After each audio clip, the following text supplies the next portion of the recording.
Hi there, welcome to Arctic Spas Vancouver Island's video learning hub. I'm John Keirstead. I wanted to talk to you guys today a little bit about some advice that I give online all the time, which is when you have your tub and something goes wrong with the water chemistry, I often advise people to turn up their filtration cycle, particularly if they have ozone. The ozone runs on the spa when it's on low speed, and so the spa also filters when it's on low speed. So a very quick way that you can get more ozonation and more filtration is just to increase that filter cycle. However, one of the great things about an Arctic spa is that it recovers the waste heat from the pumps. So if I run that pump more, the heat increases and then the hot tub heats up. Which is really awesome because it's very efficient, but it can cause a problem if you don't want your water so hot. So you're in this situation where, well, I want to get the filtration going more to keep my water nice and clean, but my water is overheating, so what can I do? Well, there's a couple of things to consider. The first thing is that on a custom series spa, we already have a built-in CPU fan that will kick on and actually exit some of that hot air. Now, that only happens if the tub gets, I think it's 3 degrees above the set point. So if I set my tub for 100 degrees and it gets to 103, the fan will turn on. Sometimes we've had people that didn't realize there's even a fan on there and they hear this thing kick on and wondering what that is. It's there just to prevent the water from getting too hot for people to use. It's called Ross exhaust, available only on the custom series spas. Now, that said, sometimes that's not enough, particularly in the half of the year that's hot, or if you happen to be in a place that's really warm, or if your tub gets a lot of direct sunlight on it. If I start increasing the filter cycle, or even if I don't have the filter cycle set for too much, it still may be enough heat recovered from that motor that it's going to overheat your spa. Particularly because in the summer, you know, I often tell people in the summer you can still use your hot tub, and people are like, well, it's too hot, I don't really want to use my hot tub, it's so hot already.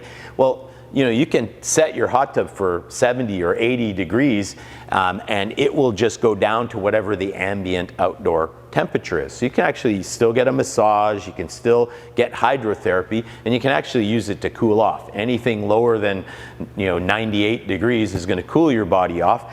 And so a lot of people do that in the warmer months. They use this as kind of a little cool plunge. Now, they don't necessarily get as cold as you might want because there isn't a chiller on them. For that, I recommend the cold tub products that a lot of the dealers sell. But if you do want to cool it off, you certainly can do that. Again, a lot of the times I see people recommend, well, if you don't want your tub to get too hot, to reduce your filter cycle. The problem with reducing the filter cycle is you have less filtration. Less filtration can lead to water that's not as nice and clear as you're used to, as well as you'd be ozonating less. So that's not generally my default recommendation. My recommendation is that you want to filter you can't over filter your water. So if you can, filter your water 24 hours a day and ozonate it 24 hours a day, and that means you'll use less chemicals in your water. It actually makes Spa Boy work better, more efficiently, because it doesn't have to come on as often. So what did we do? Because these things are insulated so well, we came up with what we call a summer door. And basically a summer door has these built-in vents. Now, you have probably heard me in other videos criticize spas that have venting on them, because a lot of our competitors actually vent the waste heat from the motors instead of using it to heat the spa. But we're talking about the time of year when it costs next to nothing to heat your water anyway. So when we tell you to use these summer doors, it's because it's not costing you much to heat up your spa anyway.